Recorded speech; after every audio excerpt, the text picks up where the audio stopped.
So we're going to go ahead and kick things off.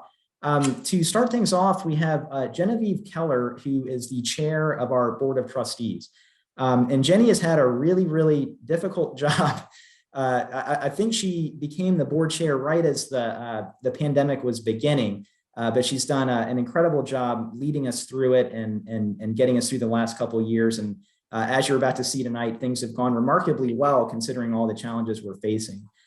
So Jenny, thank you for being here. And how are things in Charlottesville tonight? Things are great in Charlottesville tonight. Well, thanks for asking. We have our city Christmas tree named Oatmeal decorated on the downtown mall. Lots of restaurants and shops are open. So if you have some time over the holidays, please come visit Charlottesville. Lots of historic buildings in our downtown. Right. Well, thanks, Jenny. Would you like to say a few words and welcome everyone before we kick off the formal part of the program? Yes, I would. Thank you, Will. On behalf of the Preservation Virginia Board of Trustees, welcome everyone to our program this evening. We are thrilled that you could join us tonight to hear firsthand from our amazing professional staff some of the highlights of 2021 and about the significant work that we've been doing to preserve Virginia. Spending the entire year of 2021 in on again, off again, on again pandemic conditions has made us stronger and more resilient. We had already had our on-the-ground training in 2020 when we pioneered and adjusted to new ways of doing preservation. Having more online events and programs like this one tonight is just one legacy of this era that is likely to endure. Being virtual has made us be more in touch than ever before with individuals like you in our viewing gallery tonight, some of whom live out of state or at some distance from Richmond, even if you're living in Virginia. We do live in unusual times, and the news from Kentucky and the other states so direly affected by last weekend's severe wind damage makes it ever more clear how important our research and documentation projects are in recording our collective history and in evoking memory and in compiling and telling and retelling stories of our past. Our hearts and condolences go out to all of those affected. Last week was also the 40th anniversary of the death of John Lennon. And being a boomer, several friends and I repeated words from In My Life, Lennon's song about places that we'll remember all our lives, and of the affection we have for people and things that went before, and about how often we stop and think about them. That is the work that we all do. It's the kind of work that has been most poignant for us at Preservation Virginia in our Rosenwald school surveys, our tobacco barn rehabs, and community outreach at Scotch Town and Bacon's Castle, in listening to voices from all over Virginia to update our strategic plan, and in sustaining historic tax credits to bring new life to all types of historic buildings all over Virginia. And so we thank you for valuing and supporting Preservation Virginia through your continuing interest, your ideas, and your donations. That is what helps us at our historic sites, assists us in helping preserve Virginia's townscapes, downtowns, rural landscapes, and archaeological sites, and the programs that focus on them that you will hear more about tonight. So to all of you, I wish you and your families a safe and healthy 2022 from everyone at Preservation Virginia. Thank you. Thank you so much, Jenny. We appreciate it.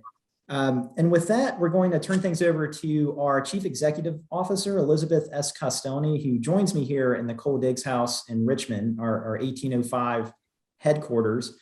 Elizabeth, you've been the CEO 20 years, I think, starting this year. So you certainly have a lot of experience here at Preservation Virginia, and we appreciate your leadership over the last couple of years. So would you like to say a few words?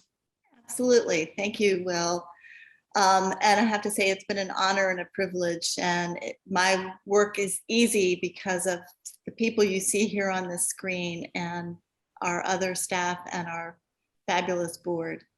And I want to also express my appreciation to Jenny for her leadership in these uncertain times. No one expects to be a chair of a nonprofit board during a worldwide pandemic and a period of dramatic social change.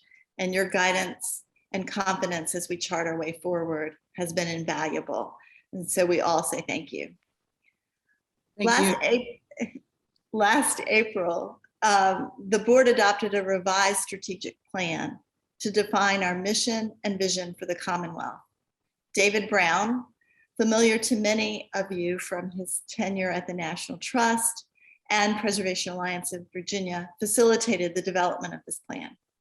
Through surveys, focus groups, and one-on-one meetings, we listened to more than 200 people who shared their perspectives about preservation in Virginia and how Preservation Virginia could leverage our expertise gained through our unparalleled history.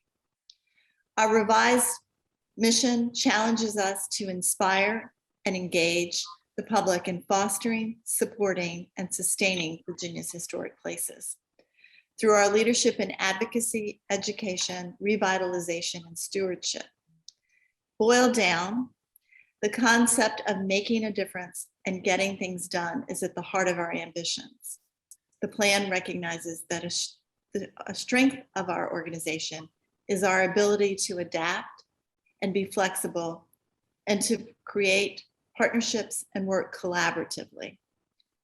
The value of this is what's kept us relevant and viable as an organization for 132 years. We never stop learning, and we prioritize sharing what we learn to strengthen the communities we serve. And we recognize that we and the world around us is constantly evolving. We need to be open to different perspectives, internally from our staff and board team, and externally from our colleagues, allies, and partners.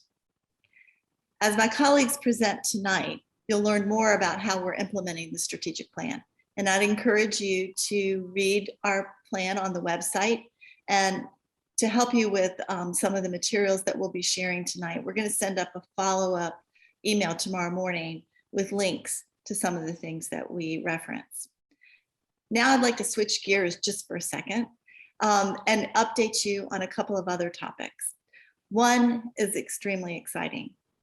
5 years ago, Preservation Virginia launched our very first comprehensive campaign to raise $12 million across the needs of the organization.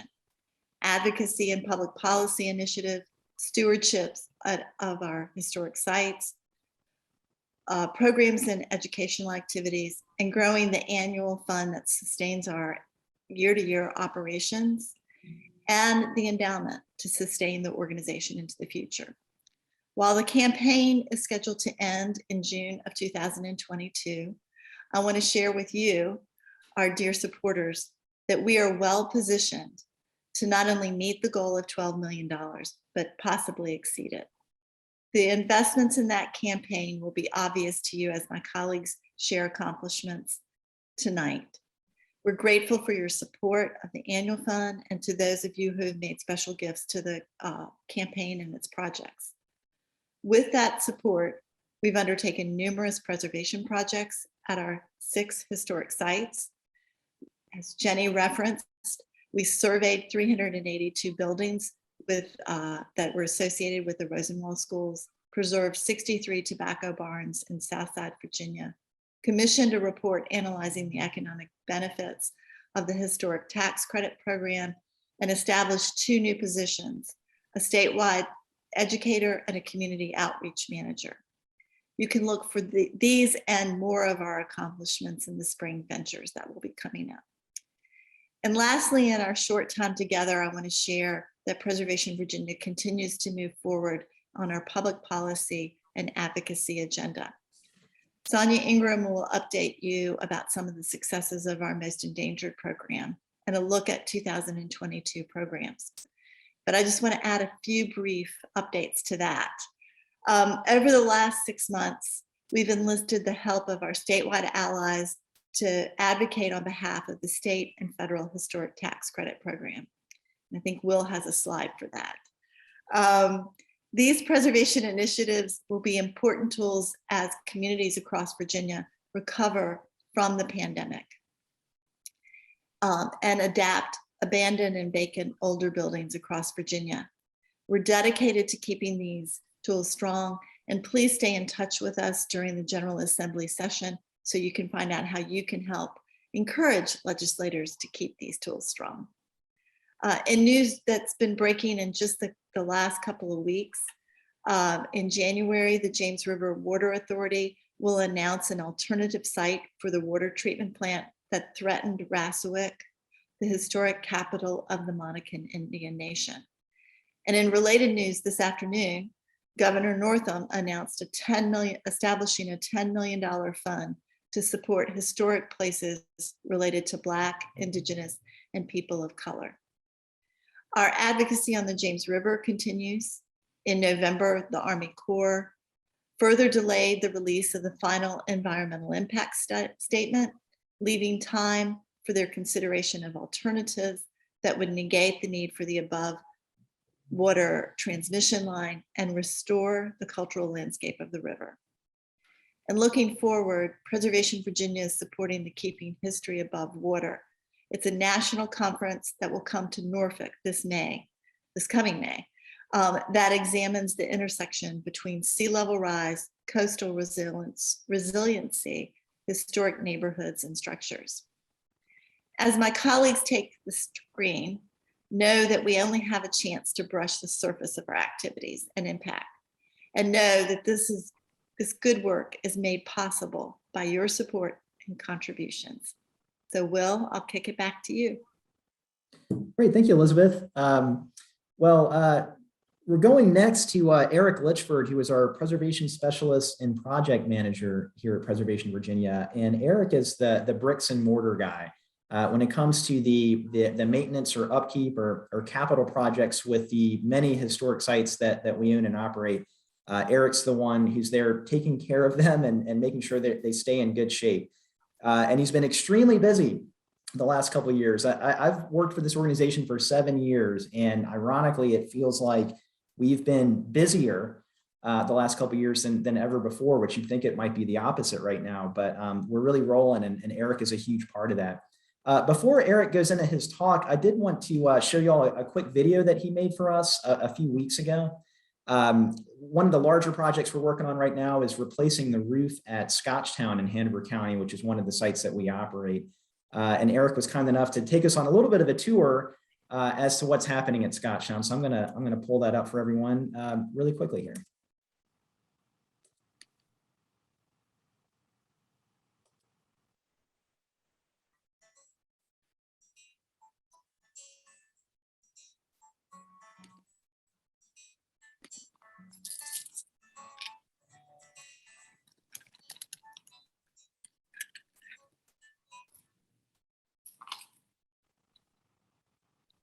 Hi, I'm Eric Litchford. I manage the architectural preservation at Patrick Henry Scotch Town. We're starting on a large preservation campaign, the first part of which is actually going to be working on the chimney stacks you see behind me. These stacks actually have a pretty interesting history. When Scotch Town was first constructed in the early 18th century, it had 2 central chimney stacks, very similar to what you see today. Sometime in the early 19th century, those stacks were taken down and 4 new chimney stacks were built. When they did that, they actually reused the bricks from the original chimney stacks. When Preservation Virginia acquired Scotch Town in the 1950s, they restored it to its appearance during the 1770s when it was occupied by Patrick Henry. Part of that restoration was actually taking down those 4 19th century chimney stacks and then rebuilding the 2 central chimney stacks on their original foundations and in their original configuration. When they did that, they actually retained the bricks from the 4 19th century stacks and use those to rebuild the chimney stacks we have today. So essentially what we have is the 3rd generation of chimney stacks at Scotch Town, all the while preserving the original 18th century bricks. As far as actual repairs go, you can see we have several areas where we have missing or damaged brick. What we will do is actually selectively replace those areas with new brick. We are fortunate enough to have sourced replica 18th century brick that was actually formed by hand and then fired in traditional 18th century style kilns. So as far as our brick matching the surrounding brick, we are in really good shape. When we insert the new material in, we'll actually lay it in a lime-based mortar, which is compatible with the original bricks and the replica bricks, which are much softer than modern material. Lastly, we're going to put a chimney cap on top of this. A lot of the damage is actually on the inside of the chimney stack that you can't see right now. But it'll prevent moisture from entering the stacks and causing damage in the future.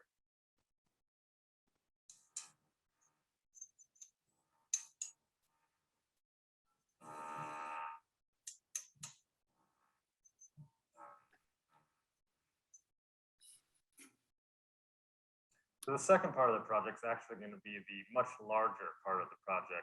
We're actually going to be replacing the entire roof here at Scotch Town.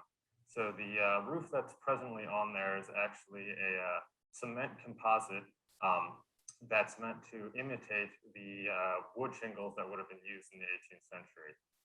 This roof was put on in the late 1950s when Preservation Virginia initially restored Scotch Town. So at around 60 years of age, it is definitely nearing the end of its useful life. Here at Scotch Town, we have an incredible amount of original material just right under these shingles, original weatherboards, original rafters. So you can imagine how crucial it is to have a good watertight roof for the overall preservation of the building. The new roof we're going to put on is actually going to be made of a similar material. We're going to go again with a cement shingle that's meant to replicate 18th century wood shingles, but give us a little bit more durability and lasting protection. There will be one big change, however. Since this roof was initially put on, there's been quite a bit of research into 18th century Virginia buildings, and it turns out most of them generally, not all, but most of them generally had rounded shingles opposed to the square ones that are on there now. And we did some digging around in the attic, and then under a floorboard, we were actually able to locate an original shingle, and sure enough, it did have that rounded edge. So the new roof we put on will reflect that, and will be just a little bit closer to the building's original appearance during the occupation of Patrick Henry.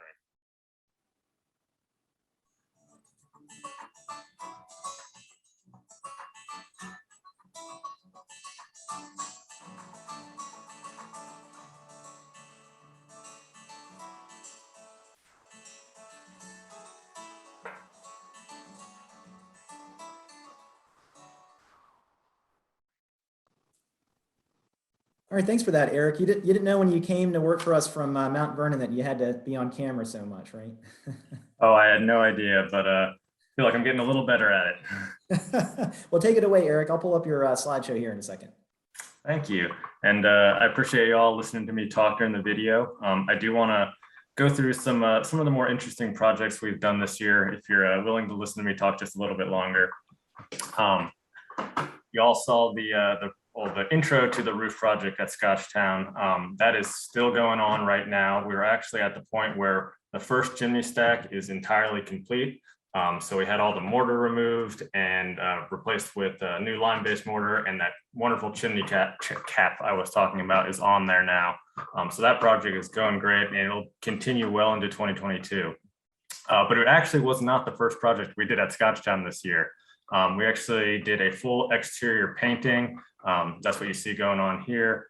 That actually included quite a bit of siding repairs, siding replacement, and even some framing replacement or framing repair on the original timbers you see up at the top of the forklift there.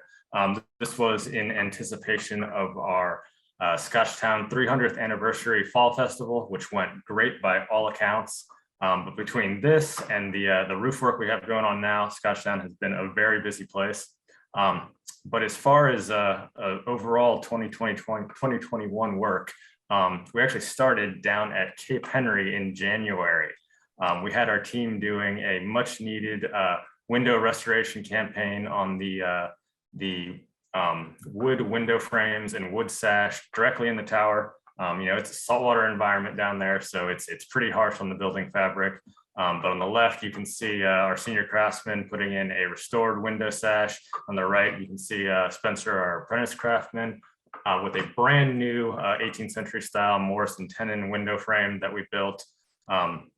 So it was cold and windy, but it was a good project and one that needed to be done. While we were down there, we actually were able to do a little bit of research too. We started poking around the dune that the lighthouse actually sits on, and found several repositories of the original building stone that the lighthouse was actually built out of. These are left over from construction. So looking into 2022, one of the things we're going to be investigating is if we can actually use this stone to do repairs on the lighthouse, which just would be a fantastic story as well as excellent preservation. Towards the middle of the year, we actually had our preservation team out working throughout the state of Virginia. We have a program where nonprofits and owners of historic properties can hire our preservation team to go do high-end restoration work on their buildings. So this is a structure called Spring Hill. It's out in Lancaster County. It's a 18th century dwelling with a 19th century addition on it. And essentially what our team did was remove all the modern siding and trim that was surrounding the building and actually returned it to an exterior appearance of what it would have looked like in the 18th century. So we redid all the siding boards, the trim around the windows, the rake boards, the corner boards. The job actually also had quite a bit of framing stabilization once we took off all the modern material. We were there pretty much all spring and all summer. So it was a large job, but in the end, we have a great 18th century building that is gonna survive long into the future. And on top of it, it's a more authentic building. After that, we had a great project at St. John's Church right here in Richmond. So St. John's Church is it's the oldest building in the city. And what we were doing, you can see on the right, was actually we did an assessment of their shutters, and then actually had a few that were designated for repair. And over on the left, you can kind of see sometimes how precise our preservation methods can be. Each individual piece here was taken apart, labeled, individually repaired, and then everything was fitted all back together. And then it eventually made its way all the way back to the wall of St. John's Church.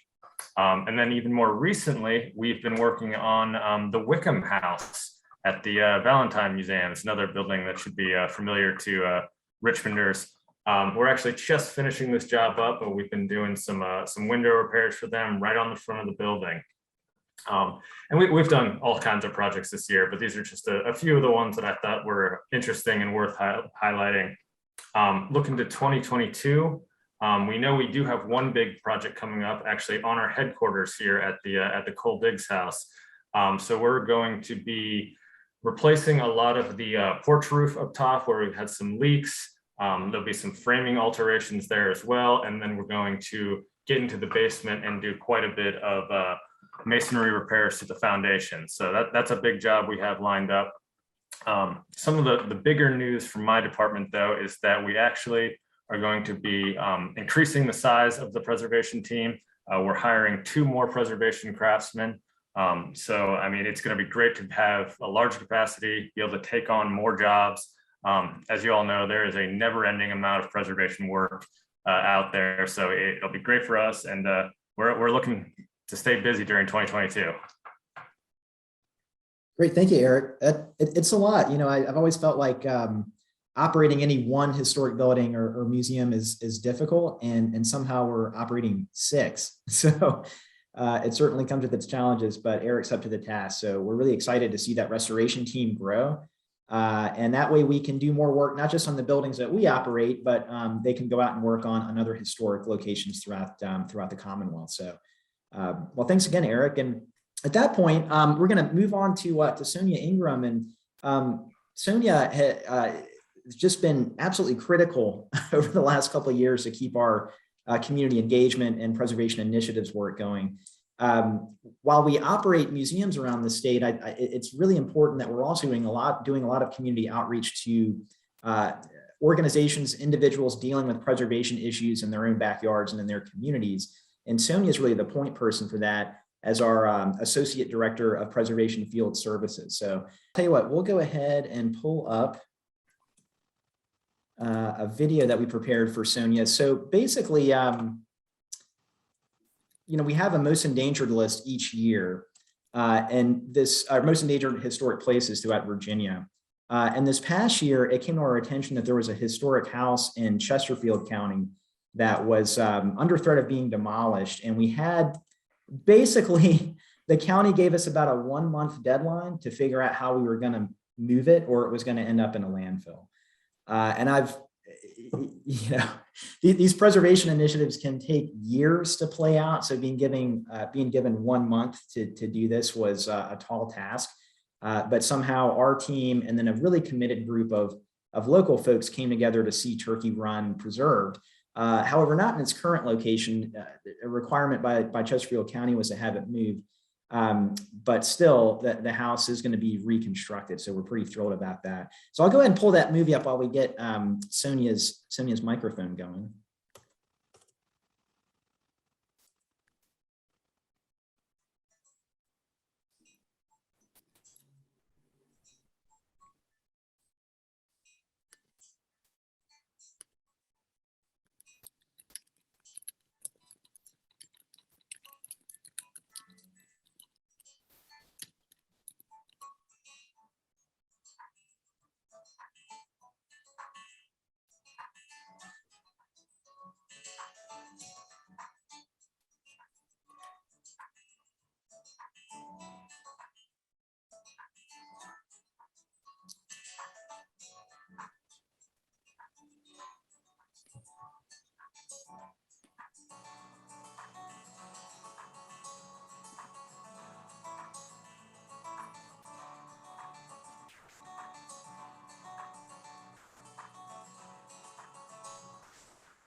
I'm Jami Wilson, Jane Holiday Wilson, and I lived at Turkey Run as a young child when we first came to Midlothian. My parents lived there before the Justices could, and my mother was a teacher with Virginia Justice for many years and friends of hers for many years, and it was just a magical place for us personally. Virginia Justice was an important person in the community.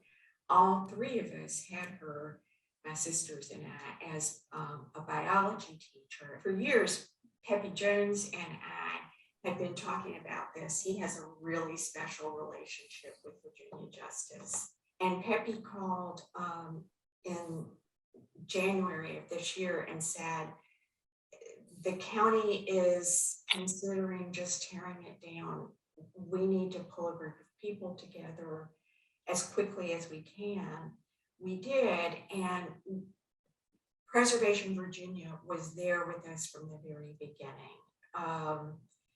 And that was a game changer for us. You know, on our own, we were a ragtag bunch of people who loved Virginia Justice, loved Turkey Run House, loved preserving architecture, but we had no idea how to pull ourselves together into a meaningful organization that could actually communicate with the county in a constructive way. We were able to have them allow us to carefully dismantle it.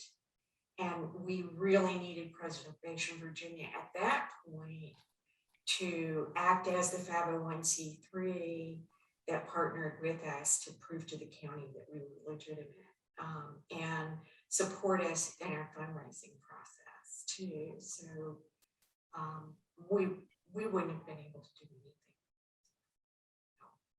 It's been wonderful to get to know Preservation Virginia in this process.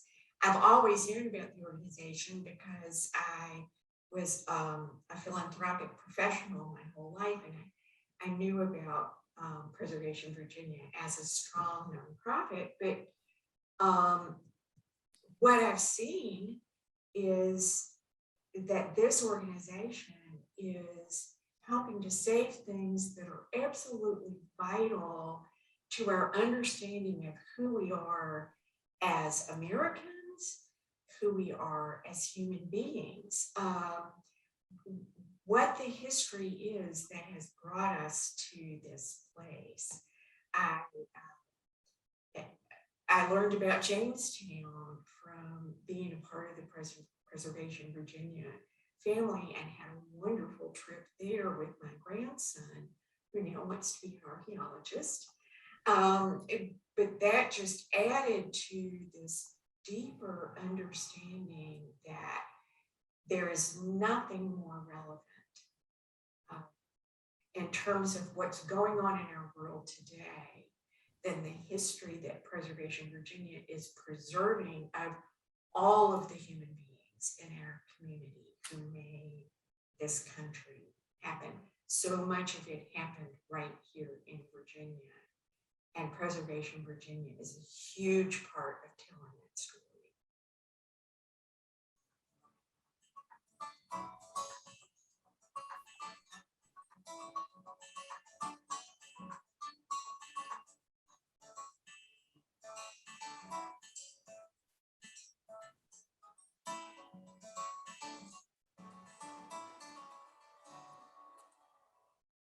It was a hot summer to get that work done too. It was once we got permission from the county, it was like a 3-month turnaround to get the house dismantled. So it was really a whirlwind time, but we all pulled together to see that happen. Well, let's see. Sonya, are you with us? Can you hear me? Back? Oh, yes, ma'am. There you are. Great. Well, it worked out perfect. We just switched the order with the video. No problem. Sorry about that. Not sure what happened. But good evening, everyone. I'm just going to follow up where Elizabeth left off and talk very briefly about some of our statewide preservation work. One of our most important programs is our annual Most Endangered Historic Places list. This year, out of more nominations than we have ever had, we listed 10 threatened historic places across the state. I'm not going to go into detail on these, but if you would like some more information, please visit our website and go to the Most Endangered Historic Places tab. But I would like to share an update on one of these places from the list this year. And this is River Farm. And I see Ethel Eaton is on here. So hello, Ethel. She was instrumental in helping to save this property. River Farm is a 27-acre property along the Potomac River in Alexandria. It was once part of an estate owned by George Washington, and it contains walking trails and gardens which are open to the public. And the property is owned by the American Horticultural Society. But at the beginning of the year, it was placed on the market with no protections in place. And as you can imagine, in Alexandria, this is an area with a very high risk for insensitive development.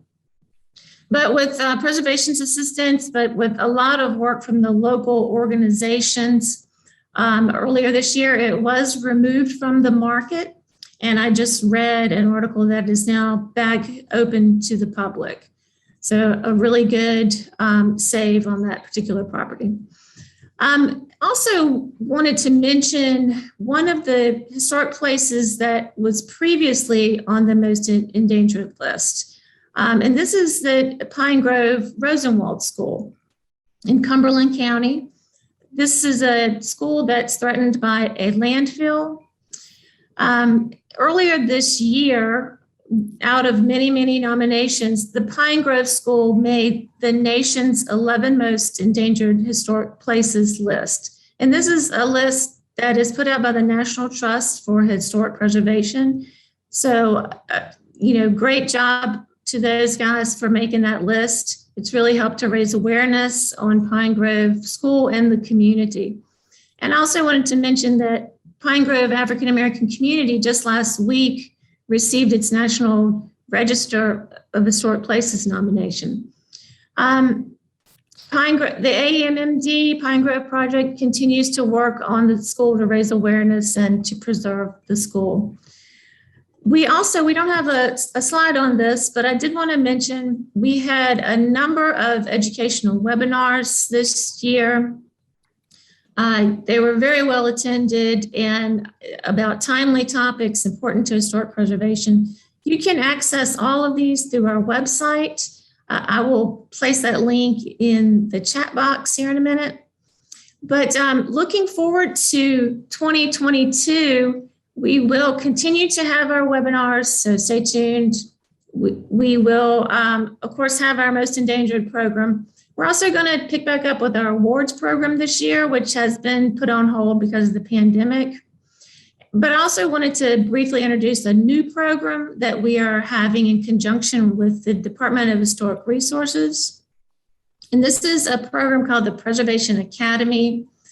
This will be a series of virtual webinars about the fundamentals of historic preservation. We will have a lot of fantastic professional preservationists and historians teaching these webinars. So please look for that. We're going to have an announcement early in 2022.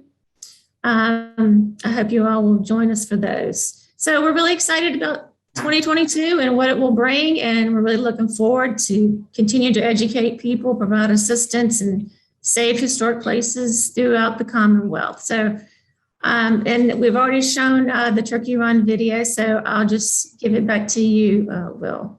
Sure. And Sonia, how many phone calls and emails would you say you get in a year from folks who have a question about how to save a historic site or facing an issue in their community? I imagine it's in the hundreds.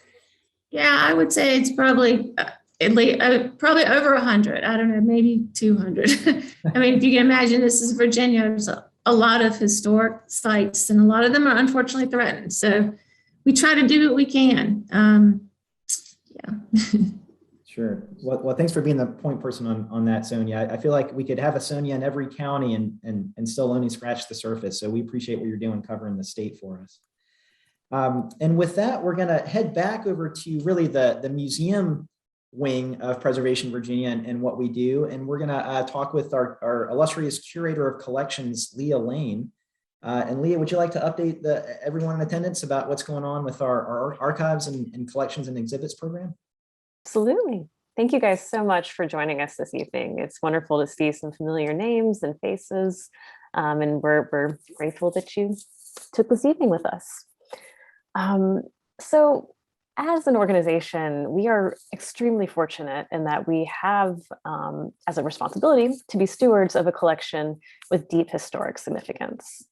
And perhaps no single object, better fits that description than Chief Justice John Marshall's judicial robe.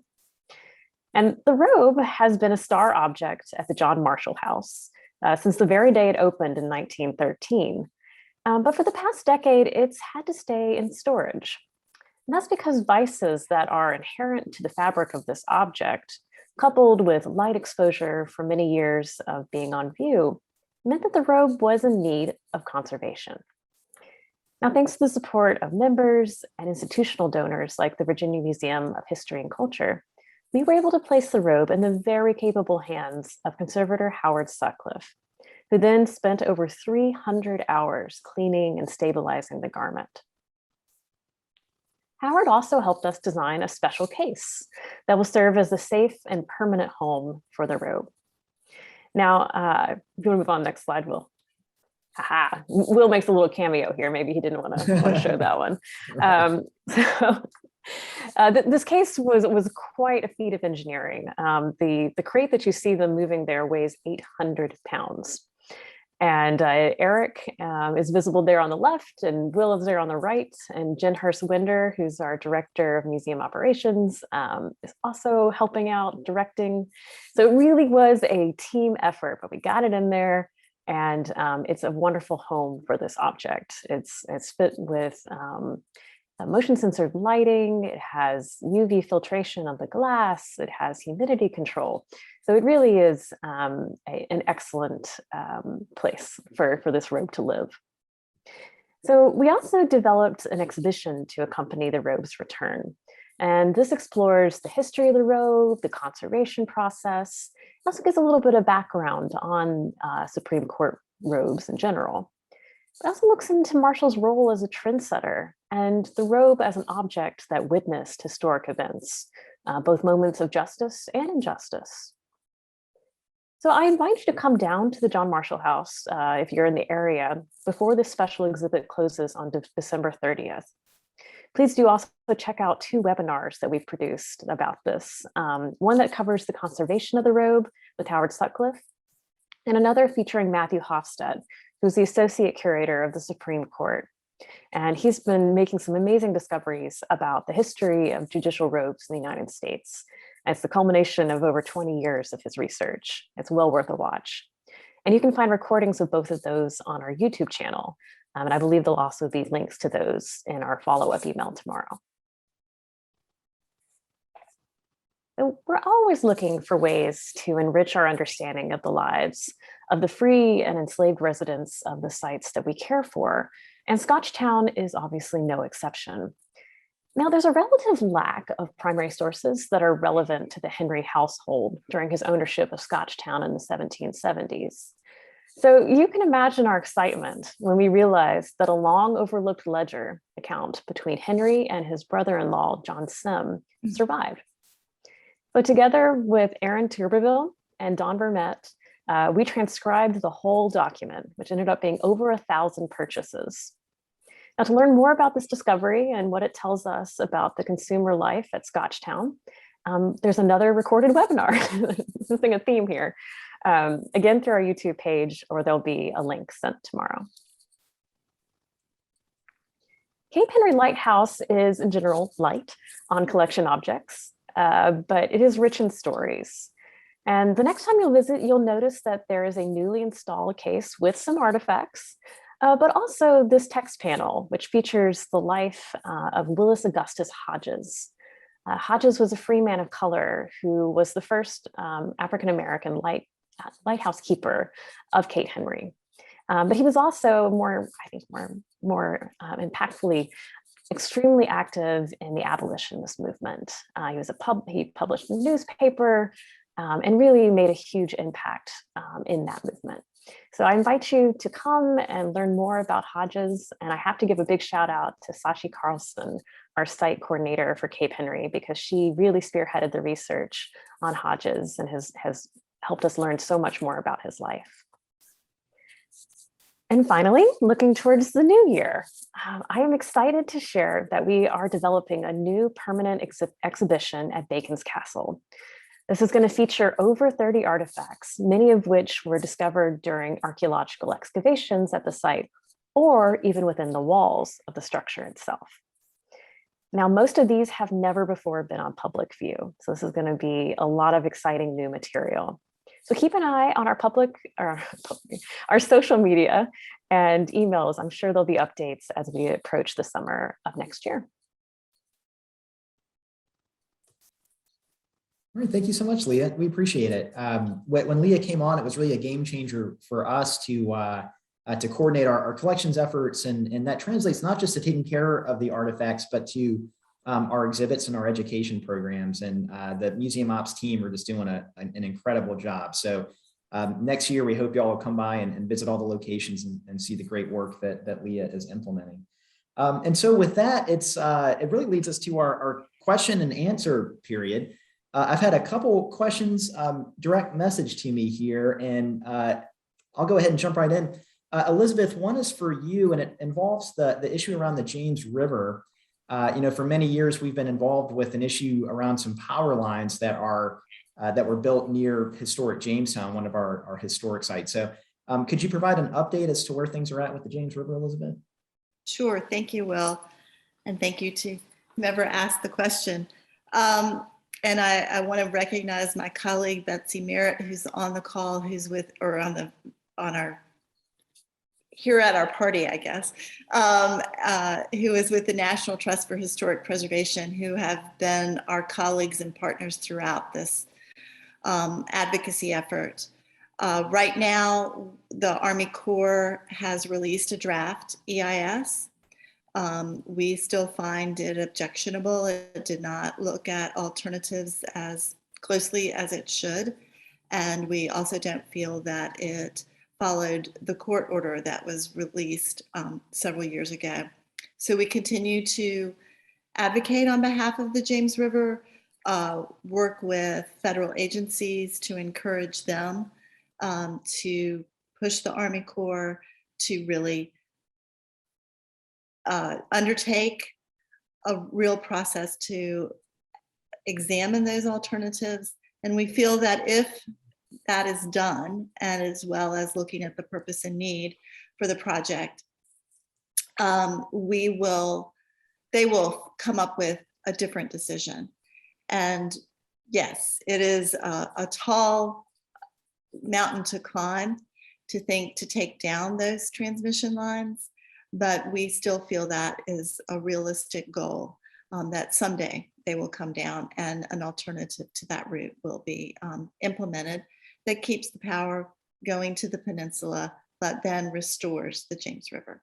So right now there isn't anything we can ask for public input on, but stay in, just keep up with us. We expect that there'll be developments in the spring when the Army Corps says it's set to release its final EIS. And thank you for everybody that stayed along with us, because this started in 2012 and it's now 2021, almost 22, so 10 years. Sometimes preservation takes persistence. That's right. Well, thank you, Elizabeth. And I know in the 20 years that you've led this organization, our mission has really grown to get involved with and embrace land conservation issues, environmental issues.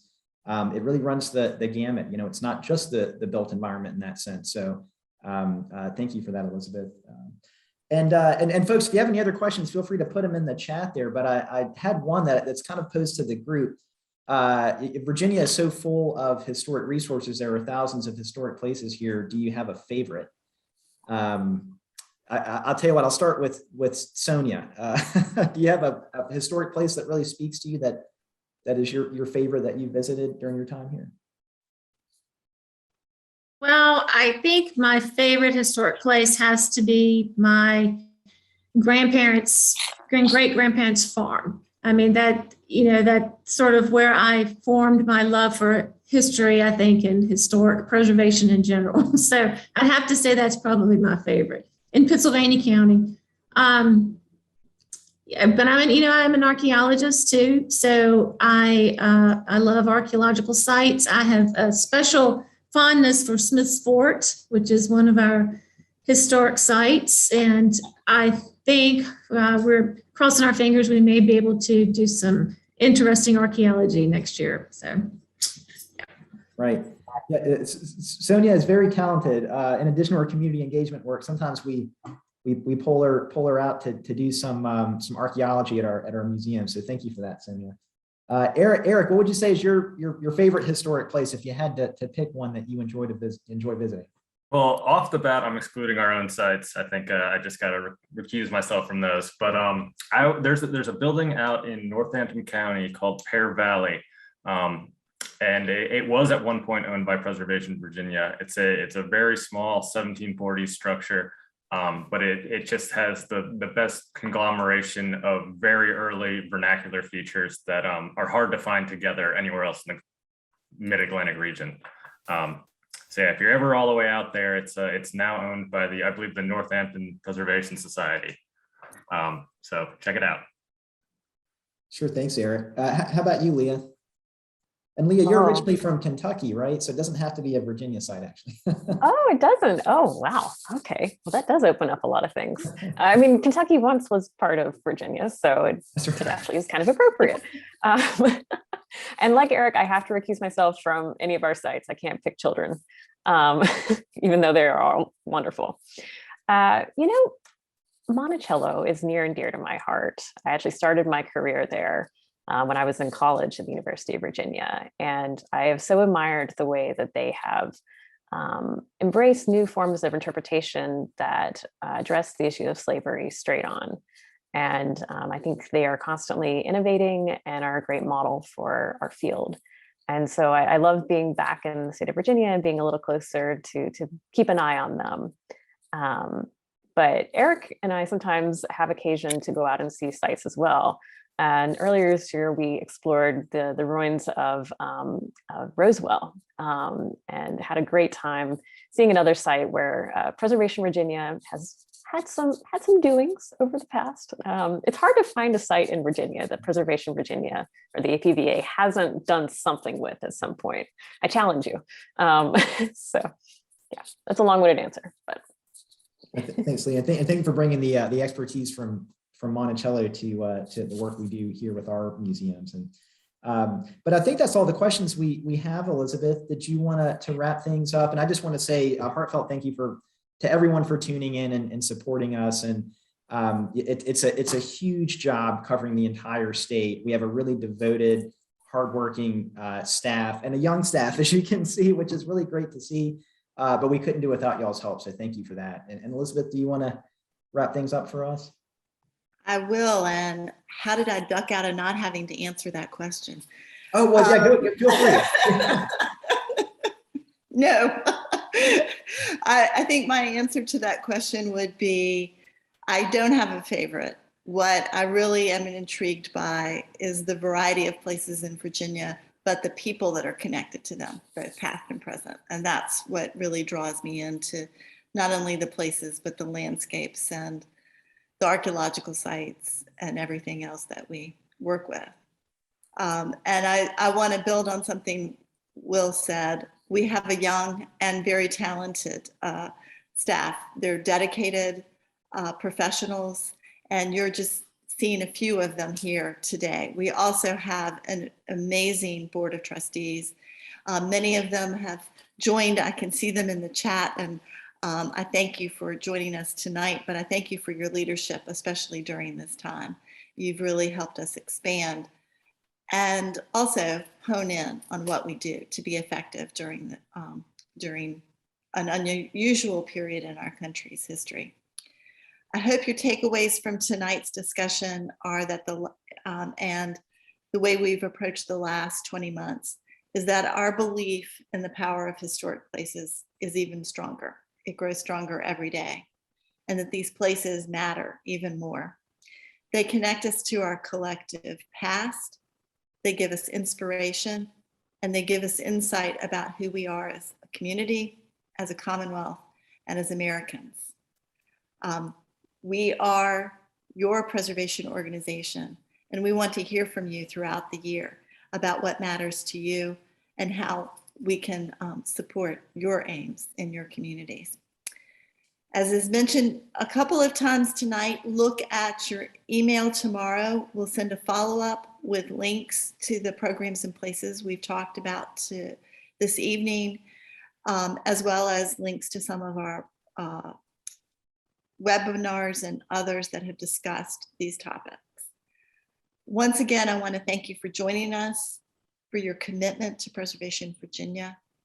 And we look forward to seeing you virtually and hopefully seeing you in person in the coming year. We wish you and your families the very best during this season of light and the happiest and healthiest of New Year's. So from all of us at Preservation Virginia, good night, and we hope to see you soon. Have a great holiday season, everyone. Take care. Thanks for participating. Cheers. All right, so long, Bye-bye. everybody. Bye.